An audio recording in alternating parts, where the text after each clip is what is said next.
Lição de terça-feira e o título de hoje é Cultivando o seu próprio solo.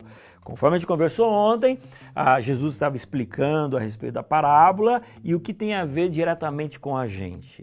Os estilos diferentes de solo. Tem aquele que é preparado, que a semente cai e ela cresce. Tem aquele que está no meio dos espinhos, aí a semente morre. Tem aquele outro que está no meio do caminho, que daí vem o cavalo, vem a carruagem, passa por cima e acaba que ele não se desenvolve. Aí a grande pergunta aqui vem trazendo na lição de terça-feira, cultivando o seu próprio solo. Como é que é o solo do seu coração?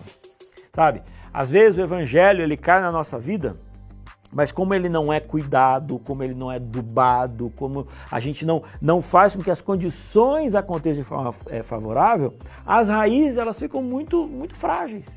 E aí o primeiro vento de tentação, o primeiro vento de dificuldade, sabe, parece que tudo vai por terra. Então, quando a gente olha para essa parábola, a gente tem que entender de que o certo mesmo é o evangelho ele cai num solo que está preparado ou estamos preparando, ou estamos melhorando. Por quê? Porque às vezes o solo do evangelho cai no meu coração e eu estou saindo de uma fase extremamente terrível, de pecado, longe de Deus, e até as coisas espirituais elas têm dificuldade em ficar claras na minha mente. Mas se eu entendo que eu quero que o evangelho cresça no meu coração, mesmo o meu solo, ele não estando ainda já preparado, eu vou fazer com que o evangelho ele possa prosperar, cada vez fazendo do solo do meu coração um solo mais fértil.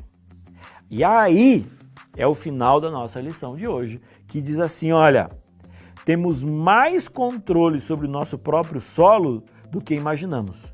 Quando nos colocamos no ambiente edificante, fazemos escolhas que priorizam o nosso desenvolvimento integral, a semente da palavra de Deus tem maior potencial de dar bons frutos. Ou seja, depende de nós também.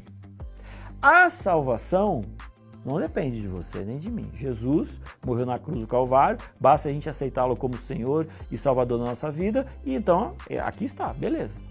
A partir desse momento, sim, aí tem a ver com as minhas escolhas. Eu quero que o evangelho cresça, eu tenho que possibilitar isso. Eu conheci Jesus, mas eu continuo na vida pregressa de pecado, o evangelho não vai prosperar. Então eu queria fazer um apelo para você. Transforme através das suas ações o solo do seu coração em um solo fértil para o crescimento da palavra de Deus, para que o evangelho cresça. E não simplesmente você esteja na igreja há 10 anos, mas a sementinha continua desse tamanhozinho. Por quê? Porque a raiz é fraca, porque não cresceu, porque não desenvolveu. Que a semente lançada no nosso coração possa crescer, dar uma grande planta, né? E depois os frutos também. Tá joia? Depois a gente conversa.